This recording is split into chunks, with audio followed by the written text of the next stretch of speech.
लिंग के उत्पन्न होने का वर्णन। सूत जी बोले, हे ऋषियों, मैंने आप लोगों को यह कथा सुनाई जिसके सुनने, पढ़ने तथा ब्राह्मणों को सुनाने से भगवान की कृपा से मनुष्य मोक्ष को प्राप्त कर लेते हैं। ऋषि बोले, हे सूत जी, भगवान तो अलिंगी हैं, फिर उनके लिंग किस प्रकार हैं तथा उन शंकर भगवान के लिंग की अर्चना कैसे की जाती है?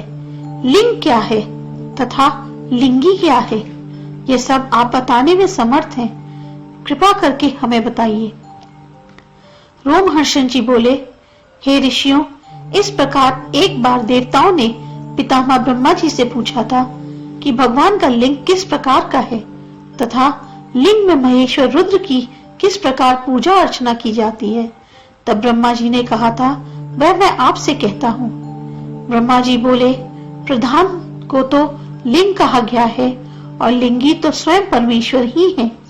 हे श्रेष्ठ देवताओं, सृष्टि के स्थिति काल में सभी देवताओं के जल लोक में चले जाने पर जल में मेरी रक्षा के लिए भगवान विष्णु थे। चारों युगों में हजारों बार बीत जाने पर तथा देवताओं के सत्य लोक में चले जाने पर मुझ ब्रह्मा के बिना अधिपति पद पर रहने पर, बिना वर्षा के सभी स्थावर के सूख जाने पर, पक्षु, मनुष्य, वृक्ष, पिशाच, राक्षस, गांधर्व आदि सूर्य की किरणों से क्रमशः जल गए थे।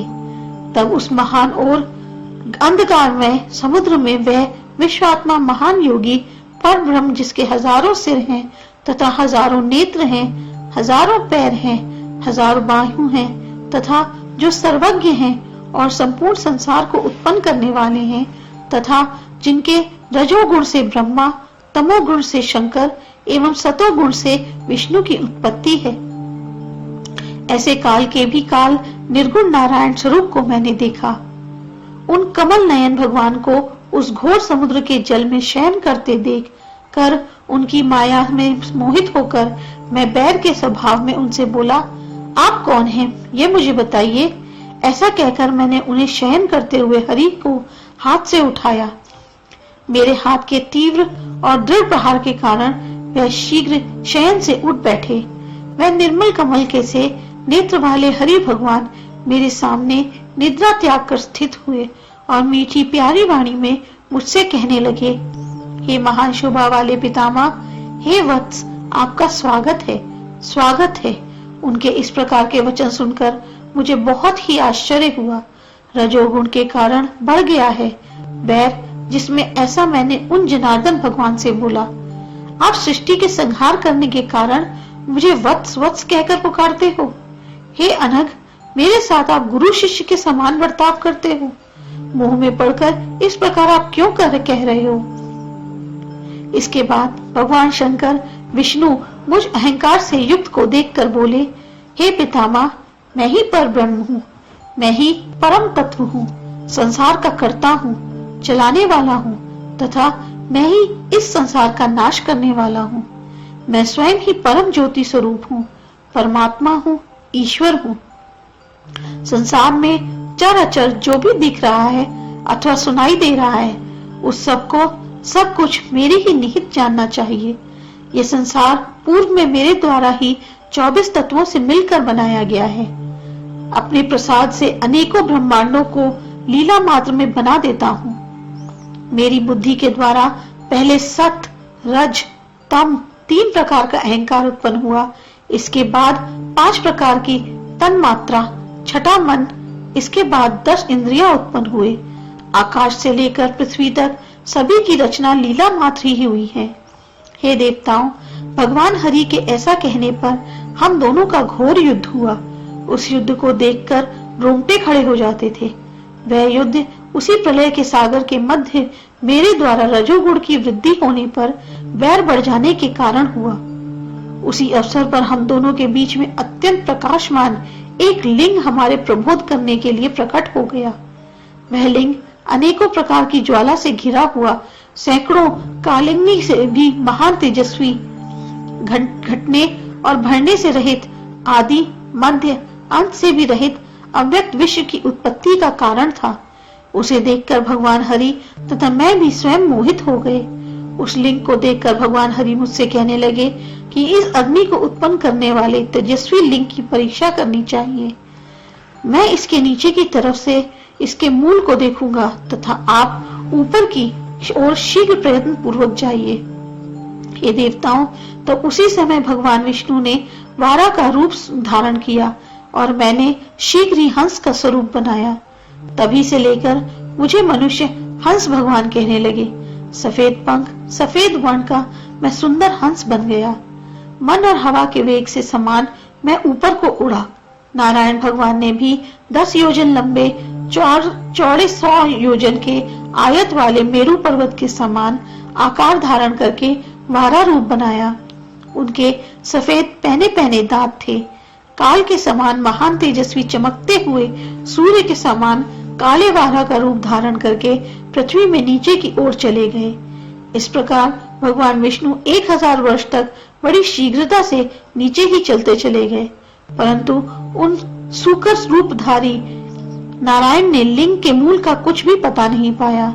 उसी प्रकार उतने ही समय तक मैं भी ऊपर को गया, परंतु अहंकार के कारण थककर मैंने नीचे आकर गिर पड़ा।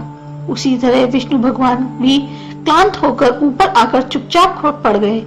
उनका चित्त बड़ा खिन्न तथा नेत्र थक गए थे। उसी समय उस लिंग में से बड़े जोर का शब्द हुआ। उसमें से ओम ऐसी ध्वनि प्लुत लक्षण से निकली। उस महान घोर नाद को सुनकर यह क्या, ऐसा हमने कहा। तभी उस लिंग के दाहिने भाग में सनातन भगवान को भी देखा। उस ओम सनातन भगवान के आदि में आकार, इसके बाद उकार तथा उसके परे में मकार है, मध्य में नाद है।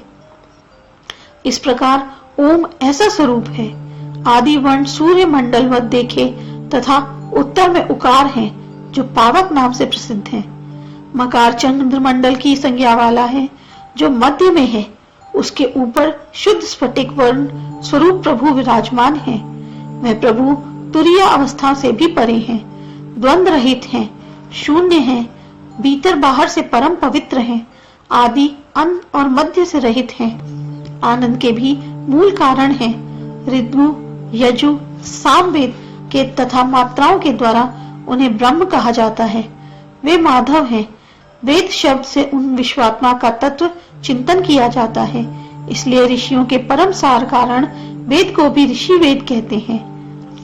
इसी से परमेश्वर ऋषियों के द्वारा जाना जाता है। देवता बोले, वे रुद्र भगवान वाणी और चिंता से रहित हैं। उन एकाक्षर ब्रह्म को वाणी भी प्राप्त न करके लौट जाती है। उन एकाक्षर ब्रह्म को ही अमृत तथा परम कारण सत्य आनंद पर ब्रह्म परमात्मा जानना चाहिए। उन एकाक्षर से जो आकार स्वरूप है वह ब्रह्मा के स्वरूप है। एकाक्षर से उकार स्वरूप परम कारण भगवान हरि हैं तथा एकाक्षर से बकार नाम वाले नील लोहित शंकर जी हैं। सृष्टि के कर्ता जो आकार नाम वाले हैं, उकार उनमें मोहने वाले हैं तथा मकार नाम वाले नित्य की कृपा करने वाले हैं। मकार नाम वाले बीजी हैं तथा आकार वाले बीज हैं। उकार वाले जो हरि हैं वह उत्पत्ति स्थान है, प्रधान है, पुरुषेश्वर हैं। बीजी बीज तथा योनि तीनों ही नाम वाले भगवान महेश्वर हैं। इस लिंग में आकार तो बीज है, प्रभु ही बीजी हैं तथा उकार योनि है। अंतरिक्ष आदि एक सोने के पिंड में लिपटा हुआ एक अंड था। अनेकों वर्षों तक वह दिव्य अंड भली भांति रखा रहा। हजारों वर्षों के बाद उस अंड के 2 भाग हो गए।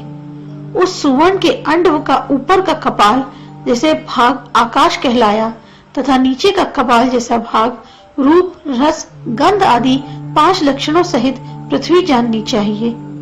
उस अंड से आकार नाम वाले चतुर्मुख ब्रह्मा जी उत्पन्न हुए हैं जो संपूर्ण लोकों के रचने वाले हैं।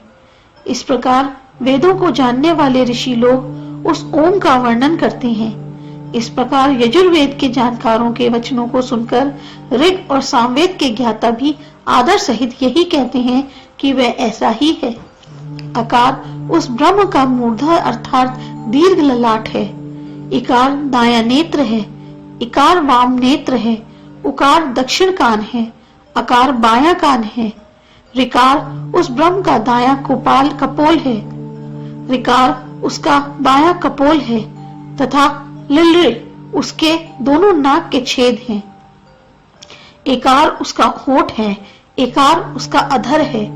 ओ और औ क्रमशः उसकी दोनों दंत पंक्ति हैं। अंग उसका तालु स्थान है। का आदि उसके दाएं बायां तरफ से 5 हाथ हैं। च आदि उसके बाएं ओर के 5 हाथ हैं। ट आदि तथा ट आदि उसके दोनों तरफ के पैर हैं। पकार उसका उदर, फकार दाईं ओर की बगल है, वकार बाईं ओर की बगल है। व भ कार दोनों कंधे हैं। म कार उस महादेव जी का हृदय है। य कार से स कार तक उसकी 7 धातु हैं। ह कार आत्म रूप है। क्ष कार उसका क्रोध है। इस प्रकार के स्वरूप वाले उन महादेव जी को उमा के साथ देखकर भगवान विष्णु ने उन्हें प्रणाम किया और उन भगवान शंकर को, जो ओंकार मंत्र से युक्त हैं, शुद्ध स्फटिक माला से युक्त या स्फटिक माला के समान सफेद हैं, बुद्धि करने वाले हैं, सर्व धर्मों के साधन करने वाले हैं, गायत्री मंत्र के प्रभु हैं तथा सबको वश में करने वाले हैं, 24 वर्णों से युक्त हैं, अथर्व वेद के मंत्रों के स्वरूप हैं, कला काष्ठ से युक्त हैं, 3-3 अक्षरों से शुभ स्वरूप हैं, श्वेत हैं, शांति कारण हैं, 13 कला से युक्त हैं, संसार के आदि अंत और वृद्धि के कारक हैं। इस प्रकार के शिव को देखकर भगवान विष्णु ने पंचाक्षर मंत्र से जप किया। इसके बाद उन काल, वर्ण, ऋग, यजु, सामवेद के जो स्वरूप हैं, ऐसे पुरुष पुरातन, ईशान, मुकुट, जिनका अघोर मंत्र ही हृदय है, सर्वराज भूषण सदाशिव को, जो ब्रह्मादि की उत्पत्ति, स्थिति और संहार के कारण है, उन वाणी और वरदान को देने वाले ईश्वर महादेव जी को देखकर प्रसन्न करने के लिए विष्णु भगवान स्तुति करने लगे।